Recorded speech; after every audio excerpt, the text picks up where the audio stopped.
Saya Ifik Arifin. Saya Iman Wiryana.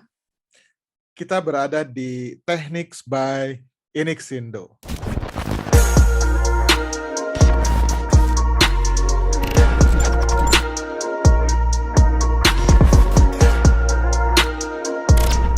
Halo Pak Made Wiryana, apa kabar di sana? Baik, sehat-sehat selalu semuanya. Sehat selalu.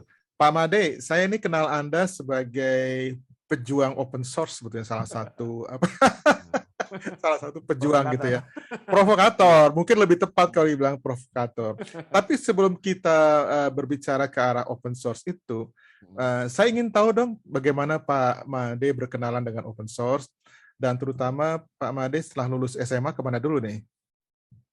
Oke, jadi kalau berkenalan dengan open source itu agak panjang, tapi kalau secara pendidikan saya, dulu saya setelah SMA, saya kuliah di UI, jurusan di fisika. UI.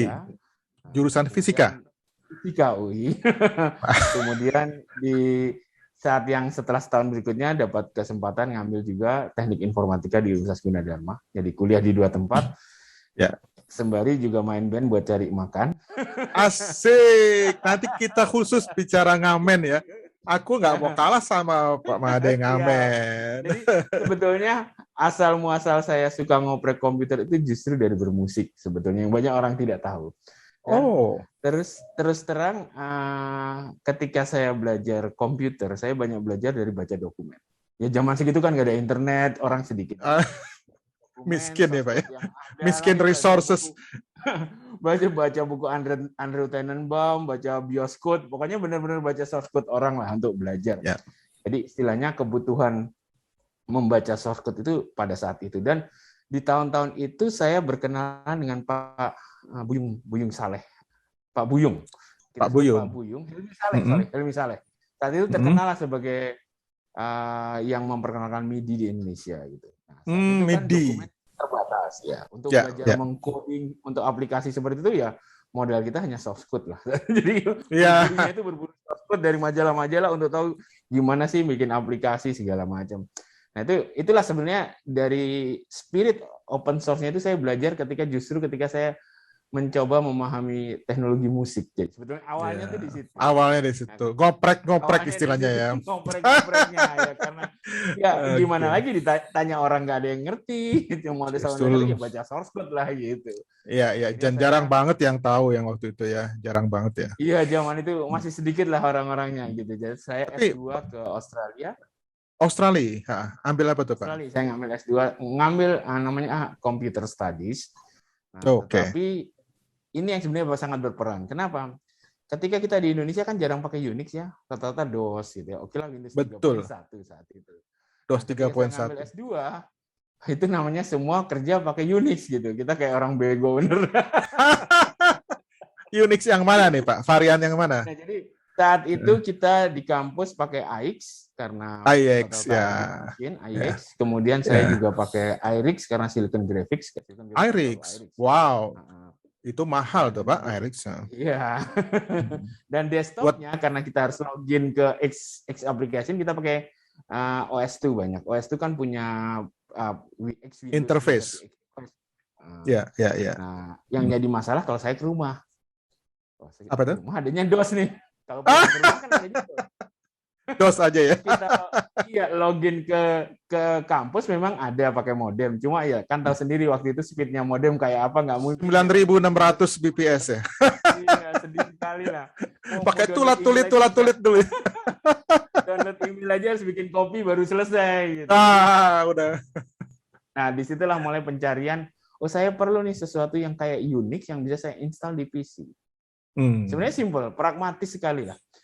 Nah, waktu itu udah mau beli Coherent. Paling murah kan Coherent ya, $99 seingat saya. Yeah. Coherent itu bukan Unix banget, tapi interface-nya Unix lah. Mirip ya. Tapi ternyata ya di sisi API-nya nggak cocok lah. Jadi aplikasi. Istilahnya dulu Unix-like ya Pak ya, Unix-like operating system. Nah, itu yang paling murah lah. Terus mau Cisco Unix, kayaknya nggak ke, ya namanya mahasiswa duitnya. Mahal. Nggak ada kopian dulu ya. Nggak ada. Dan Unix. Iya. Kenalan dengan NetBSD, terus Linux. Oke, ya. Sebenarnya simpel, sangat pragmatis. Jadi Bapak mulai. Mulai butuh lah, karena kalau enggak kan kita di kampus ya kita kayak kagok kan, nggak pernah pakai Unix tools. Tunggu dulu Pak, dulu instalasi Unix itu floppy disk kan? Oh ya, tentu saja sekitar 80 floppy disk. Itu segini ya, wah, setumpukan ya Pak ya. Jadi, dan itu harus berurut loh Pak ya, harus berurut ya. Nomor kernel nomor 2 sampai 4, install ini. Iya. Jadi biasanya kita nggak pernah copy floppy disknya, jadi kalau teman menginstal ya pinjam seblok begitu. Karena kan 80 set, siapa yang mau ngopi, capek juga gitu. Nah, dan kebetulan saat itu saya butuh 2 tools yang nggak ada di versi Windows ataupun DOS, yaitu yang satu SNNS. Stuttgart Neural Network Simulator, karena penelitian saya banyak pakai AI dan neural network pada zaman itu ya. VI. Belum ngetop. Oh iya. Oh AI, sudah ada tuh Pak, sudah mulai waktu ya. Walaupun prosesornya masih terlalu belum kuat barangkali ya. Ya itulah. Jadi ketika saya menjalankan komen-komen artificial intelligence, terutama yang di simbolik karena banyak automated theorem proving, saya harus pakai mesin besar di AX Unix. Nah, cuma kan kita nggak mungkin kerja di sana terus, jadi kita harus coding dulu di rumah, kemudian ke sana, kan gitu. Nah, kan enak kalau tulisnya sama, ya nggak kagok. Nah, itu betul. Bisa. Kemudian SNNS itu Stuttgart Neural Network Simulator. Jadi kalau kita bikin neural network, kita bisa simulasikan, dan itu hanya jalan di Unix base. Oke. Bingung. Nah, terus ada satu lagi nih yang membuat saya agak dendam. Apa Jadi tuh, Pak? saya ngetik waktu itu pakai AMI Pro namanya, word processor kan. Oh, AMI Pro masih ya. Saya ingat lupa itu AMI Pro. Ya, AMI Pro itu zaman Word belum begitu maju. Iya. Udah bagus ya. Ngetik lalu S2 kan, kalau di sana tata letak itu harus bener kan, dan itu agak parah lah. Nah, layoutnya. Terus saya lihat ini supervisor saya lihat kok bagus ya ketikan kamu. Oh iya, ini saya pakai latex. Latex itu apa sih? Latex disangka obat buat itu ya, buat rayap kali ya. Ini adanya di Linux ada. Kalau gitu saya harus belajar nih. Jadi dari situlah sebetulnya secara pragmatis kenapa saya berkenalan dengan Linux, dan memang pada saat itu saya relatif semua software saya beli.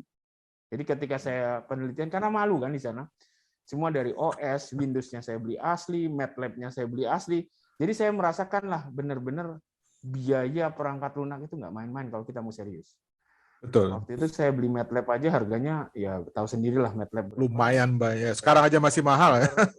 Iya, jadi dari kebiasaan saya S2 itu saya mulai memikir kita nggak boleh main-main dengan lisensi software. Kita nggak boleh gampang aja di copy. Itu menurut saya bukan arah pemikiran yang tepat, karena in the long term ada biaya yang tersembunyi kan gitu selalu ya. Jadi saya bisa pakai MATLAB lisensi bohongan gitu.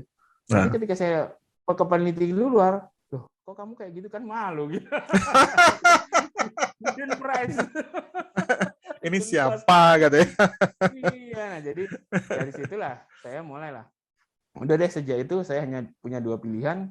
Kalau saya beli proprietary, saya beli license. Kalau enggak ya saya pakai yang open source. Sejak tahun 95. Oh, aduh. Jadi di sana lah. Keren karena banget. Saya juga merasakan waktu itu saya beli software untuk sequencer ya. Kalau sekarang kan banyak yang free sequencer ya. Sequencer ya. Cubase ya. Cakewalk. Ya, saya pakai Cakewalk. Ya, paling keren lah waktu itu. Cakewalk itu paling keren lah. Tracknya bisa 256, yang lain masih 810 gitu, dia udah 256. Gila. Tapi harganya juga mahal, $125 tahun segitu. Ya. 125 US dollar tahun 95 gitu.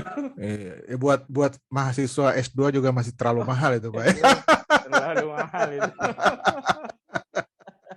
Jadi ya pragmatis lah. Kemudian pulang, ya saya di Gunadarma develop internet services di Gunadarma. Ya kan nggak ada pilihan lain, bikin web server pakai Apache, kita bikin API masquerading, bikin firewall, ya paling gampang ya pakai open source tools lah gitu. Walaupun waktu itu kan ada yang punyanya Sun yang box itu, saya lupa yang appliances itu. Netra ya, Sun Netra. Oh, Netra, Sun Netra ya. Tapi kan harganya ya mahal juga. Gitu. Iya, Sun juga mahal. Udah mahal, bandwidth-nya sudah mahal, masa toolsnya juga mahal juga, bisa dimarahin. Itu masih Sun Solaris apa sudah masih Sun OS barangkali ya? Masih Sun OS. Belum Solaris. Waktu itu ya web server belum, ya kalau kita OS yang open source ya kita pakai Apache dan lain sebagainya. Ya. Nah, sejak itulah relatif, apalagi setelah saya S3 ya udah makin pakai open source aja. Nah, S3-nya ke Jerman ya? Saya ke Jerman. Keren banget ya. Ke Jerman, sebetulnya saya lari dari bidangnya. Dulu kan karena saya sebenarnya basic saya neural network dan speech processing.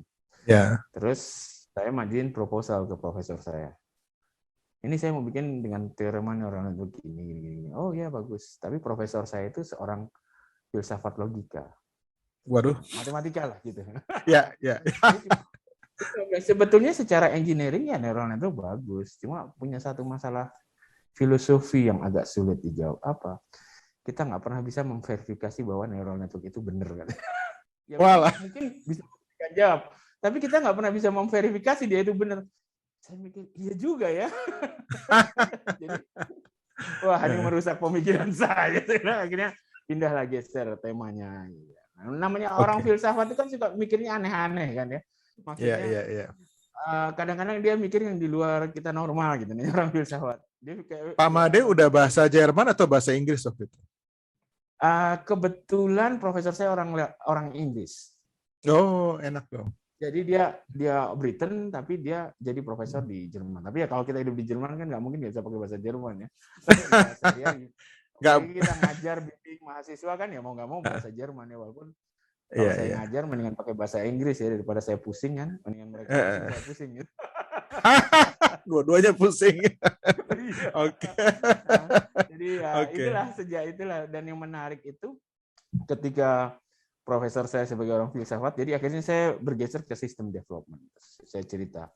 Sistem development. Di luar kok susah ya diterapin di Indonesia, dia bilang gitu kan.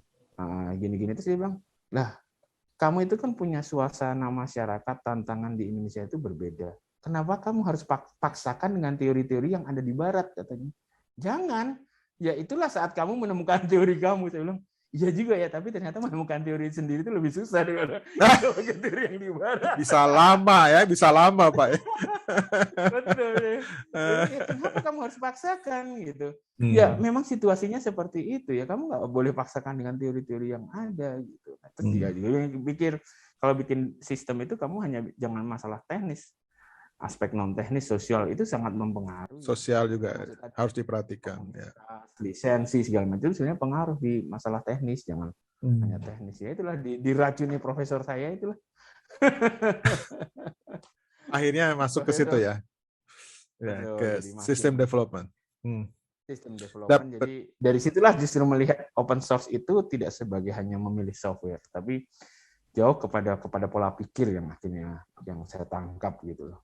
Nah, ini sekalian aja, Pak. Ya, Pak Made. Jadi kalau sekalian sambil kita masih di S3 ya, S3 Bielefeld ya. Universitas Bielefeld ya. Sekalian aja open source itu oleh banyak orang ya dibilang software gratis gitu. Itu saya juga sakit hati itu kalau dengar seperti itu. Ini bukan gratis aja, tapi lebih dari itu banyak sekali ininya faedah manfaatnya gitu. Coba Pak, gimana Pak Made untuk menjawab apa? Jadi kalau saya melihat seperti gini, fenomena open source itu kayak cermin.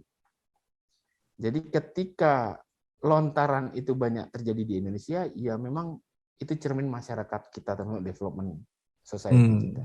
Kita hanya melihat dari harga pembelian. Itu kan cermin ya. Jadi kita ada fenomena open source ya kita lihat cuma harganya. Itu cermin diri kita. Kita tidak melihat hal-hal yang lain. Itu yang terjadi. Jadi beda dengan misalnya masyarakat dia sudah melihat, misal ambil masyarakat Jerman. Kenapa sih dia sangat concern dengan open source? Ternyata dia melihat karena memang masyarakatnya dia ingin, kan ada bahasa Jerman itu pepatah yang mengatakan Vertrauen is good, control is better. Percaya itu bagus, tapi bisa mengendalikan itu lebih baik lagi. Nah, artinya kalau saya punya software, saya bisa tahu dalamnya apa, itu lebih bagus daripada saya sekedar percaya kepada vendor. Oh, software lu bagus. Nah, ketika suatu masyarakat yang seperti itu, ketika ada open source, maka nilai yang dia lihat bukan hanya oh ini lebih murah. Mungkin kita seperti itu ya, hanya faktor beli barang aja. Tapi dia akan melihat, oh ini ada soft code. Kalau saya punya soft code, maka saya fully control dari software itu. Nah ini nilai-nilai yang mereka lihat dari suatu fenomena open source. Jadi kalau saya bilang, ya open source itu kayak cermin. Ketika lontaran utama dari masyarakat kita seperti itu, ya sebenarnya itulah cerminan masyarakat kita, suka atau tidak suka gitu. Jadi ini sama halnya dengan harga biaya. Jadi ketika contohnya gini, ketika kita melihat biaya penggunaan suatu sistem dengan open source, contoh di Munchen ketika berubah menjadi open source, orang hanya melihat loh, kalau kita stay dengan proprietary, uangnya 100 juta, misal gitu ya. Kamu pakai open source, uangnya 100 juta juga. Ngapain pindah? Karena kita hanya berhenti di situ. Tapi mereka tidak. Mereka berpikirnya, uang 100 juta itu muter di mana? Nah, ketika uang 100 juta untuk open source, untuk pelatihan, untuk konsultan lokal, segala macam, uang kan muter di dalam. Local benefit-nya ada. Nah, ini kan cerminan bagaimana kita menilai suatu kondisi sebetulnya. Yang membedakan. Dengan adanya source code control itu security-nya juga menjadi lebih baik dong. Kita bisa melihat tidak ada trap di dalam program itu yang membahayakan gitu ya. Jadi juga kita untuk kontrol terhadap aplikasinya kan. Kemudian pengembangannya juga kita bisa, kreativitas kita bisa nyambung dengan adanya fasilitas itu. Dan komunitasnya dunia loh Pak Made. Oh betul. Komunitas open source itu dunia yang betul-betul saling bantu gitu. Jadi sebenarnya banyak lah kalau kita lihat benefits dari open source tuh, mungkin semalaman kita nggak selesai ya berdiskusi soal benefit open source gitu ya Pak Made ya. Tapi ya itu tadi, gimana kita melihat benefit kan tergantung, ya itu seperti cermin, gimana kita melihat fenomena itu. Kan ada orang yang nggak peduli. Saya nggak peduli, Indonesia punya akses di luar, nggak peduli ya. Dia tidak melihat hal itu sebagai benefit gitu. Tapi kalau orang yang peduli, ya dia akan merasa itu benefit. Nah itu mungkin yang masih kendala di kita ya, banyak hal yang tidak dianggap benefit dari open source karena memang kita sendiri tidak melihat. Contoh, kita pahamlah di Indonesia itu maintenance itu belum dianggap hal yang penting.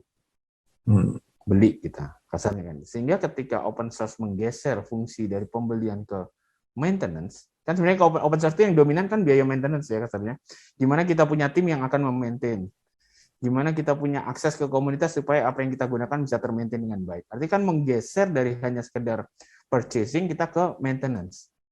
Nah, karena kita kebiasaan tidak punya pikiran bahwa sustainability itu penting, maka itu tidak dianggap hal yang positif gitu. Kan itu yang terjadi di Indonesia gitu. Iya. Oke.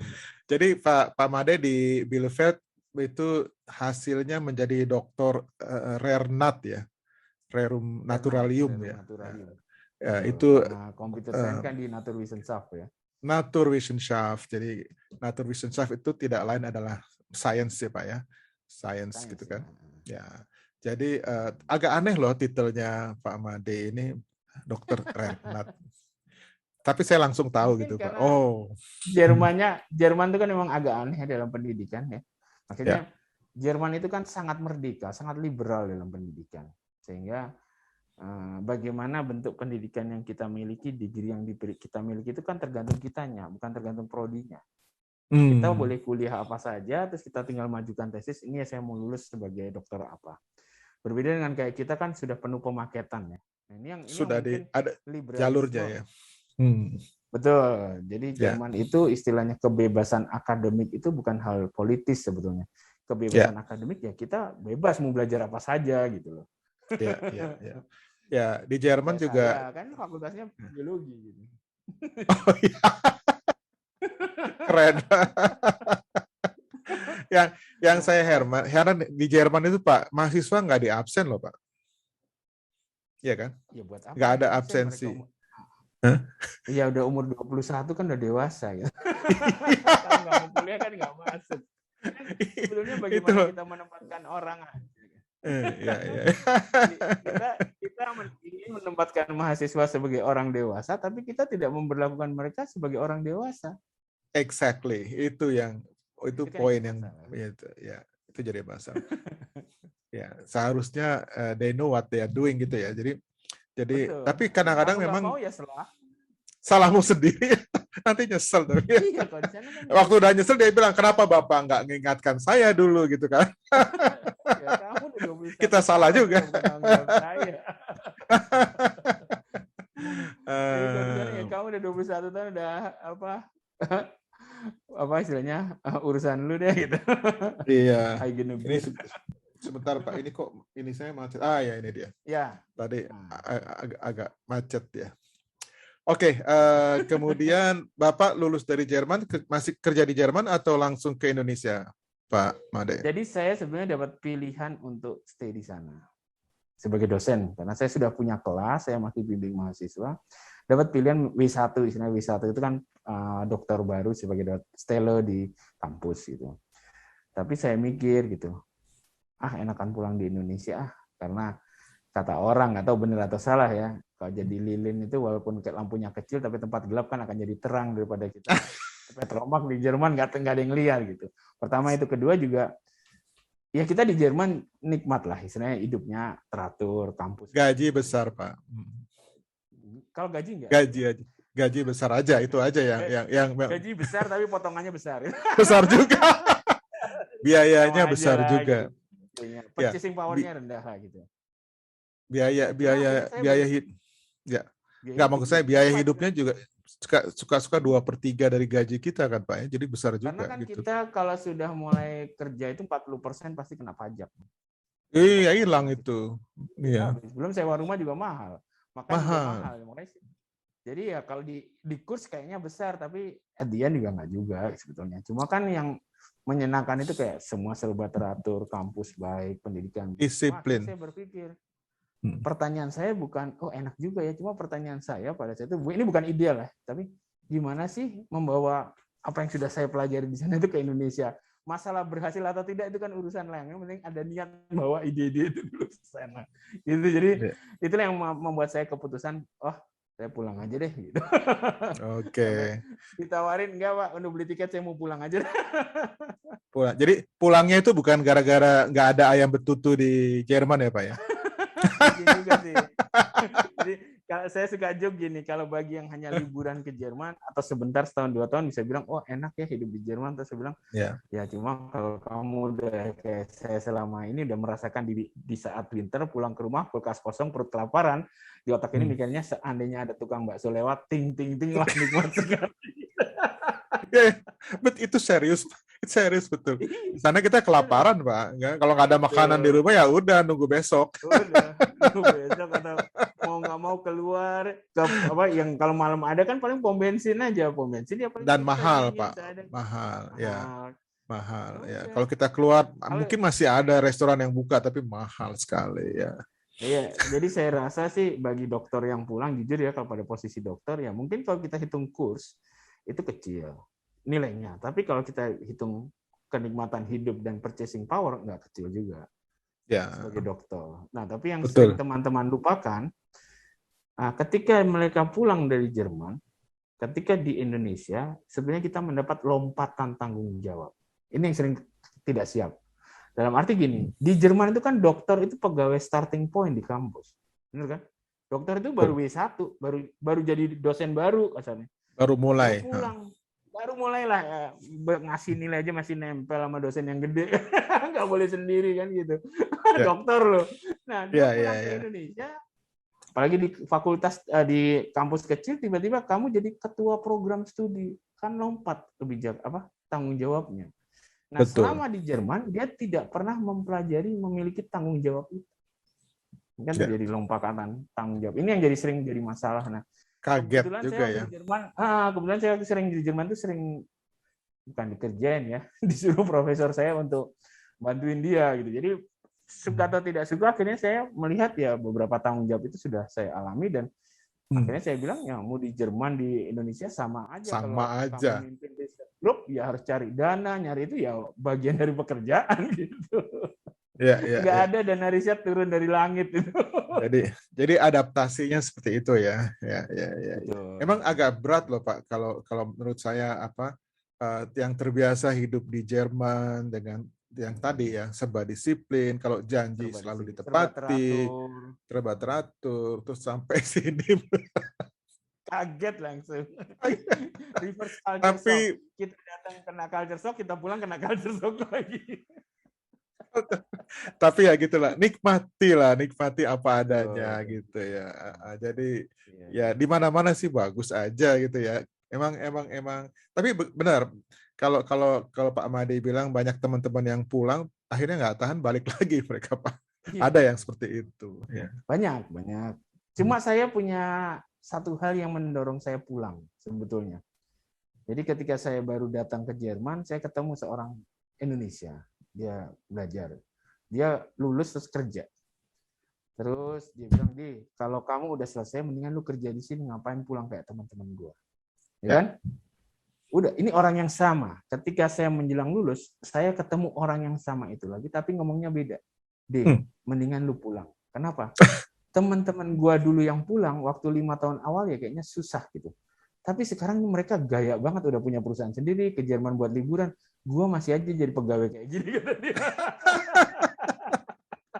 Iya. Itu orang yang sama setelah 10 tahun memberikan nasihat yang 180 derajat berbeda. Beda, iya. Ya, karena di sana gini Pak, walaupun enak sih enak, tapi kan karir path itu udah pasti, udah ketahuan, udah abis ini lu jadi ini, abis ini jadi ini, lu jadi ini. Jadi kita udah bisa baca gitu ya. Nggak dinamis. Iya, nggak dinamis. Nggak ada kejutan-kejutan gitu. Di sini banyak kejutan. Iya. Jadi ya akhirnya ya saya milih pulang aja deh gitu, walaupun saya masih punya kelas di sana sebenarnya, blok verlesung ya istilahnya kalau di sana kan. Oh gitu. Kita boleh ngajar satu semester itu dalam beberapa minggu. Cuma ya akhirnya saya lepas lah. Kemudian profesor saya juga udah pensiun, jadi saya lepas lah, paling hanya tinggal bimbing atau apa ya. Tapi sebenarnya kalau saya mau blok verlesung masih bisa lah gitu. Oh, kan gitu. Saya ada mekanisme namanya blok verlesung. Jadi kalau seorang dosen nggak bisa tiap minggu, dia kumpulin jadi 1-2 minggu itu semua bisa. Fleksibel lah, sekolahnya memang kampus merdeka lah. Dari dulu mereka udah merdeka ya Pak ya? Udah merdeka. Jadi itu juga yang salah satu saya agak ingin sebenarnya hal itu ditularkan di sini. Untungnya dengan konsep kampus merdeka itu sudah terjadi. Jadi kalau dulu kan saya di Jerman atau Pak Im juga ngalamin, kita anak komputer nih, aku pengen ngerasain kuliah psikologi, kan bisa masuk kelas psikologi. Bisa. Saya nggak.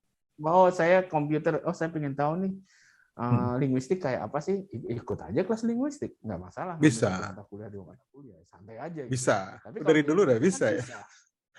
Baru dari dulu udah kampus merdeka mereka. Sekarang bisa Pak. Baru sekarang. Baru, iya. Kan mereka udah normal. Saya kebetulan waktu di Jerman handle anak-anak magang. Jadi tahu lah memang ya proses itu udah bagian dalam kampus mereka gitu. Tinggal bagaimana kita mengimplementasikan ke sini. Iya. Ya plus minus juga ya. Artinya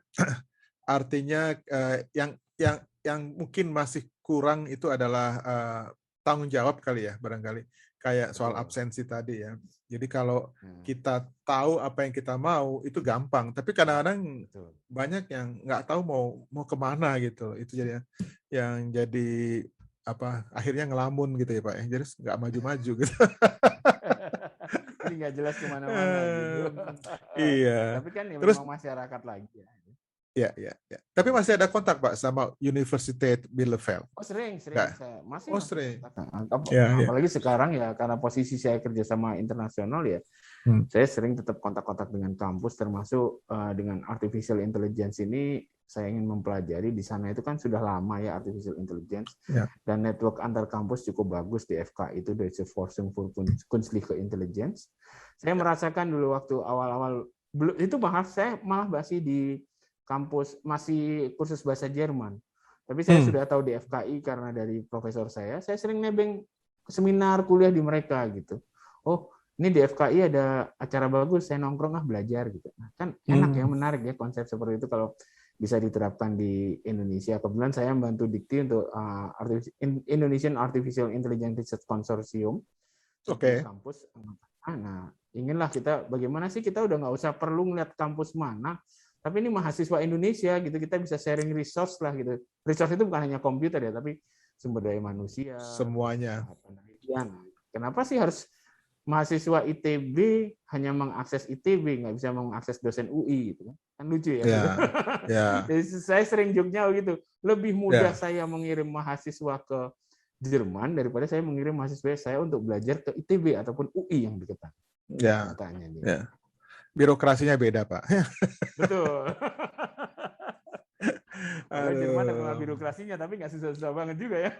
Kalau di pendidikan kayaknya enggak ya. Kalau di education mereka punya punya prinsip-prinsip yang lebih liberal gitu ya, lebih enak gitu. Kebebasan, ya. Benar, sangat kebebasan akademik termasuk profesor nggak bisa diatur oleh pemerintah gitu kasarnya. Iya. Tapi profesor di sana enak loh Pak, enak gitu kayaknya.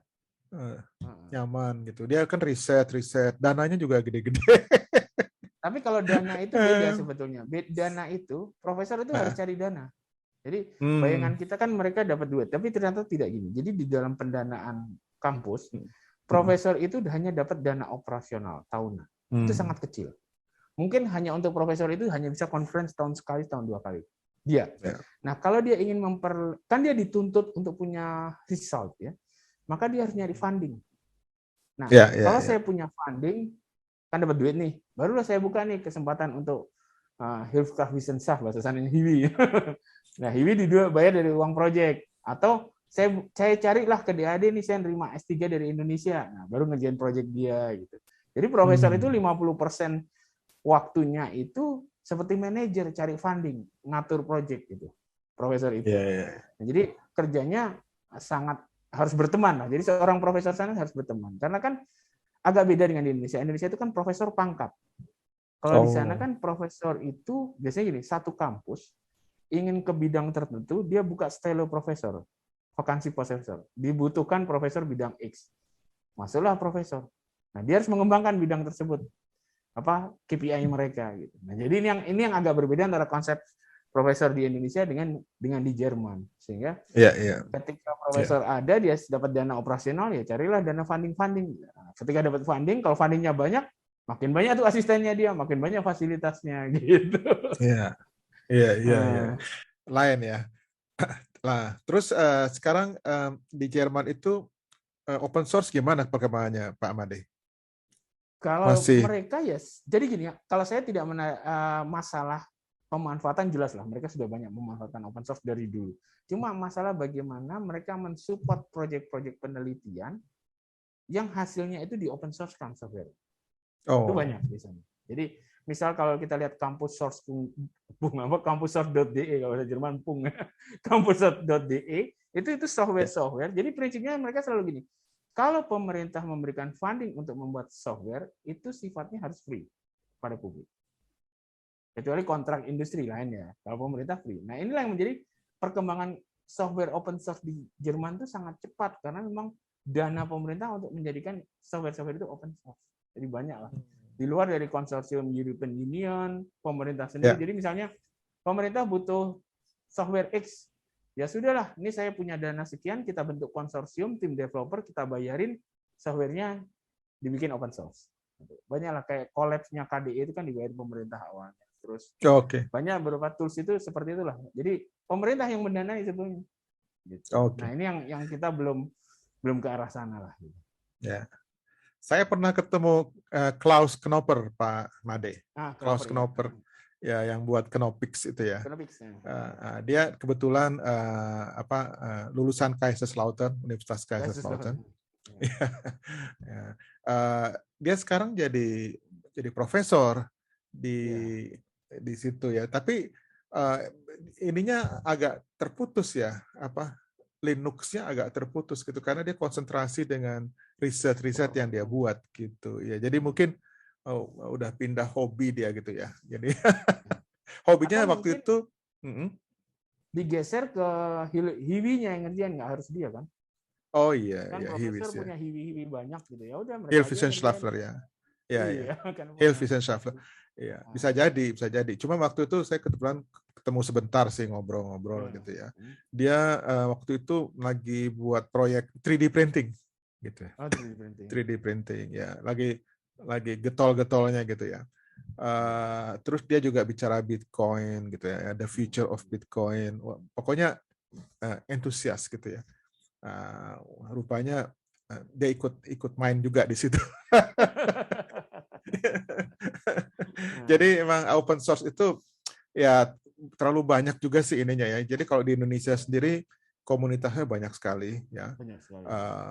Banyak sekali dan apa namanya, kita berusaha untuk saling mengenal gitu ya, tapi agak susah juga gitu karena luasnya gitu ya. Kan ada AOSI juga Pak, Asosiasi Open Source Indonesia, yang kebetulan masih dipegang sama saya sama Pak Prihantosa sama Ibu Tiur gitu ya. Nah, arahnya sekarang saya nggak tahu bagaimana menurut Pak Amade, nasib open source di Indonesia ini sebaiknya seperti apa gitu, kita apalagi di edukasi ya, gimana Pak? Sebetulnya sekarang pengadopsian sudah cukup bagus. Bagus ya. Artinya gini, pemerintah kan sudah memiliki beberapa instrumen yang walaupun tidak secara bold dinyatakan open source, tapi sebetulnya di situ ada semangat, yaitu misalnya kalau kita lihat Perpres SPBE, aplikasi umum berbagi pakai, ya kan? Ya. Jadi aplikasi yang dikembangkan pemerintah harus memiliki semangat berbagi pakai. Nah, kalau aplikasi yang sifatnya proprietary total, sulit kan berbagi pakai.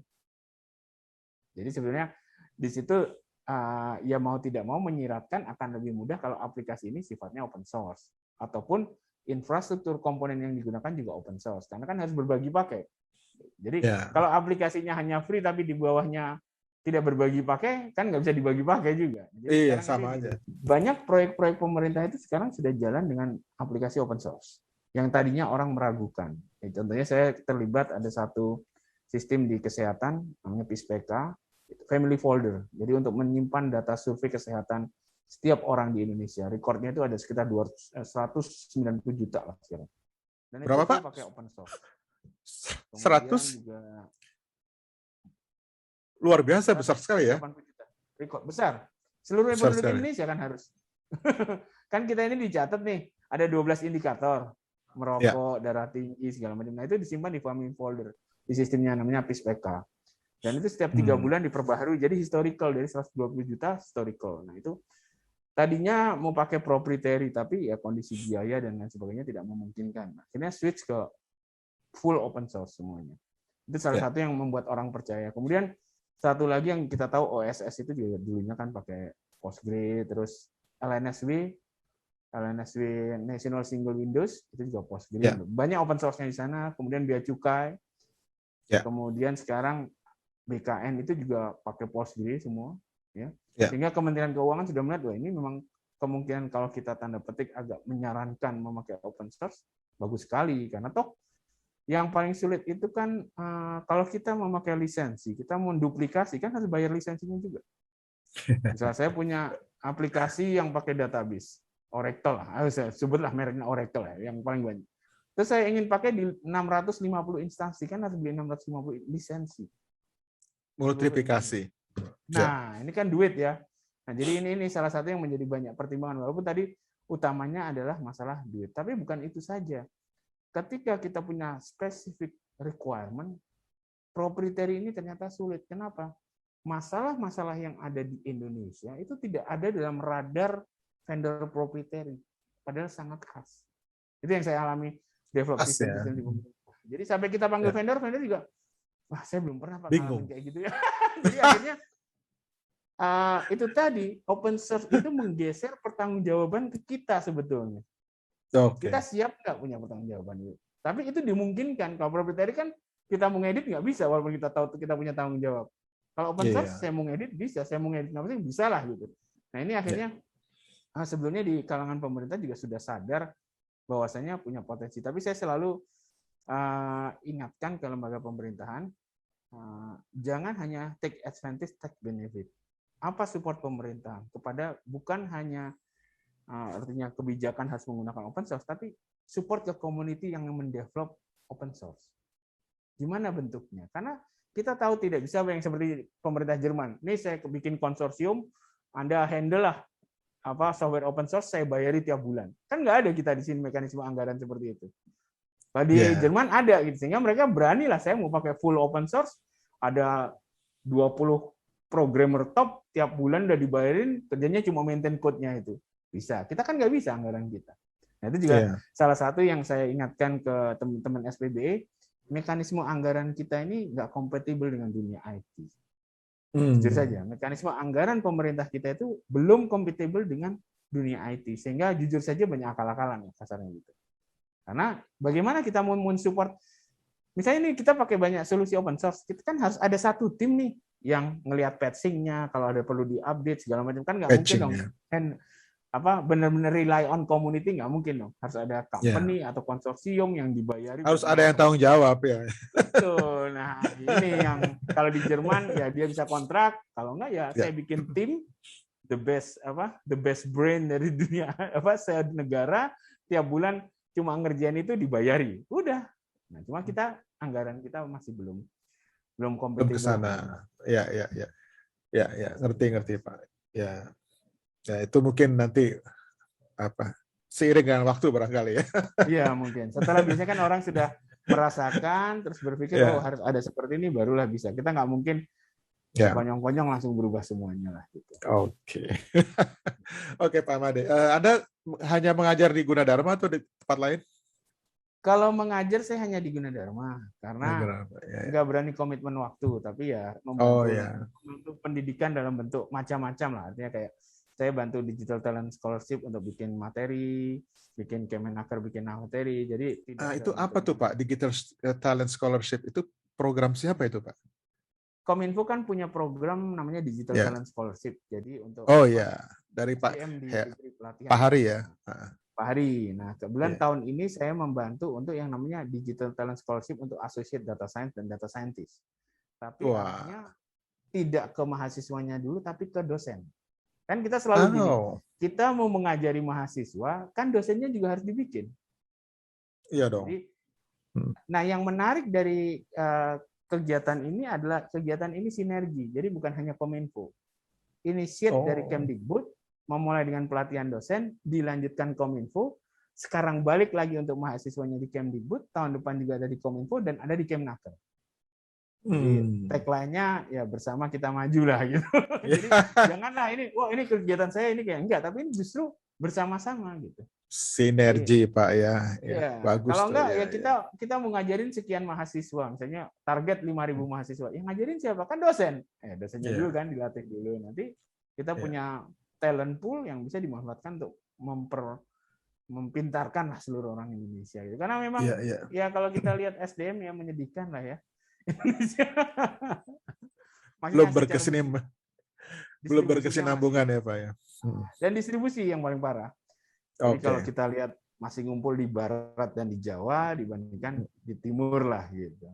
Oh iya, timur ya itu another problem ya Pak. Paling mentoknya di Makassar, ke sana lagi udah susah ini. Ya, susah. Ya. Saya harap sih mudah-mudahan akan membaik ya Pak ya. Mudah-mudahan dengan program-program kelihatannya Kominfo programnya sudah sangat bagus sih. Mudah-mudahan implementasinya juga bagus. Nah, Pak Made itu tadi bekerja sama. Ya, bagaimana? Kenapa selama apa? Sorry. Selama bekerja sama, jadi Kominfo dengan Dikbud, Kominfo dengan Kemnaker. Jadi bukan jalan sendiri-sendiri lah gitu. Oh iya, harus dong. Kan udah. Kan saling membutuhkan, Pak. Pak Made, aku mau nanya soal musik sekarang nih. Kita udah hampir selesai ya, musik. Hobinya apa? Main apa? Sebetulnya kalau saya sih musik pada dasarnya juga kan biasa-biasa saja. Saya biasanya main ya apa saja lah gitu. Oke. Keyboard udah pasti ya, keyboard. Kalau dulu kan aliran tergantung job, posisi tergantung yang lowong. Gitu. Kita nge-jam sama-sama ya nanti ya. Siap. Jadi memang menarik. Jadi musik itu dulu ya buat hobi sebenarnya kan. Saya tidak pernah ya belajar sebentar lah secara apa namanya formal, tapi lebih banyak ya karena gaul lah gitu. Tapi ya setelah fokus jadi dosen ya musik jadi agak ditinggalkan.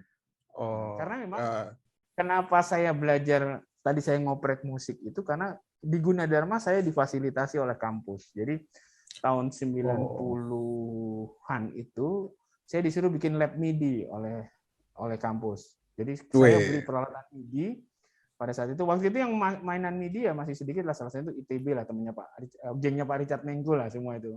Oh, Pak Richard Mengko. Saya gitu.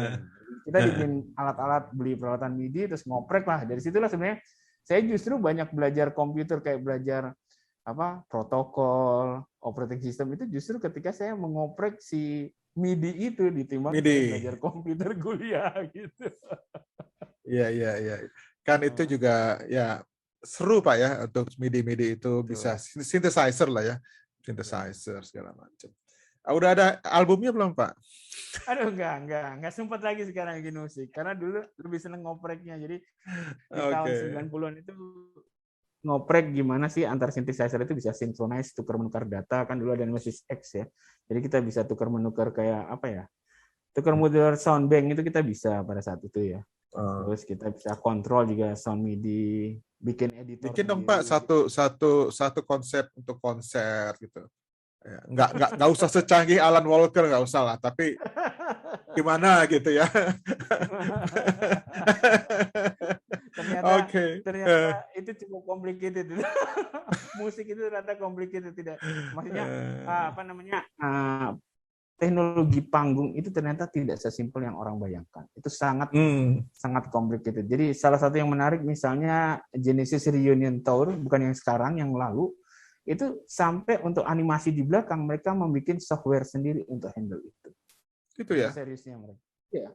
Karena itu kan animasi itu harus real synchronize dengan di panggung. Nah itu nggak mungkin kita pakai software yang ini. Jadi dia punya programmer yang untuk memprogram tools itu yang dipakai si Genesis Concert.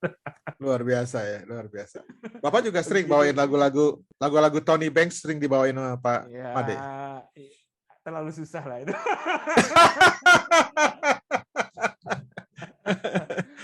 Enak mainnya ya Pak ya itu. Kalau dia bisa pakai Fifth Office sama In the Kids itu udah aliran yang udah tinggi lah. Iya. First of first ya.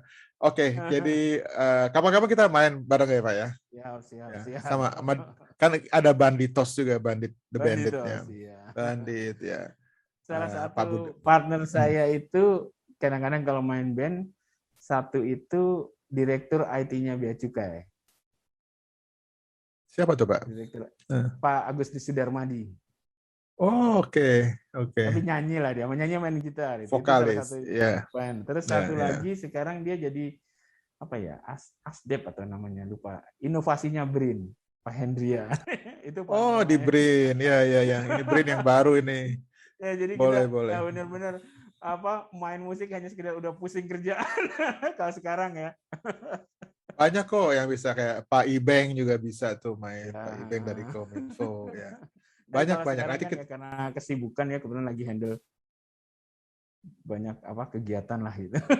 Ya, karena pandemi juga sih. Ya, kita terhenti ya. Nggak bisa kumpul. Oke Pak Made. Terima kasih banyak ya udah meluangkan waktunya. Seru banget ya. Aku juga nggak nyangka ceritaan dari Jermannya juga bagus-bagus gitu ya. Nggak nyangka begitu antusias. Saya sampai menulis buku. Dan buku itu sekarang sampai masih reprinted. Judulnya Sekolah di Jerman Cara Orang Lugu. Bahasa Indonesia kan dummy books ya dulu. Tapi saya nggak suka pakai istilah dummy books. Saya kasih title Sekolah di Jerman Cara Orang Lugu. Jadi buku itu cara pengalaman kita lah antara nakal. Kadang-kadang orang Jawa kan nakal ya. Trik-trik yang nggak jelas gitu. Kita tulis jadi buku gitu. Terus diterbitkan. Itu udah sampai edisi 2 atau edisi 3 saya udah nggak tahu lagi lah gitu. Di mana dapetinnya tuh Pak Made? Ada di toko buku. Ada ya? Oh, oke. Di Gunung Agung, di Gramedia ada ya? Tadinya mau merevisi, cuma waktunya nggak sempat lagi. Ya. Okay. Harus jalan ke Jerman dulu karena kan banyak perubahan ya sekarang di Jerman, di kampus juga. Oh iya, pasti. Jadi, walaupun ya tetap ya namanya pendidikan, mereka semangat ideologi pendidikan mereka masih sama, yaitu pendidikan itu for public. Jadi semua fasilitas pendidikan itu selalu terbuka untuk publik. Itu yang semangat yang menurut saya sangat biasa, hebat, sangat sulit lah gitu ya. Jadi ketika saya mahasiswa, ketika status saya mahasiswa, mau mahasiswa Jerman, mau mahasiswa Indonesia, maka kita entitled untuk memanfaatkan fasilitas pendidikan. Kan sulit ya punya konsepsi seperti itu. Jadi ya orang udah nggak lihat orang Jerman, ya orang gitu ya mahasiswa gitu. Oke, Pak Made, sebagai kata terakhir kita sama-sama bikin salam kompeten ya, sama-sama ya. 1, 2, 3. Salam kompeten. Okay. Thank you.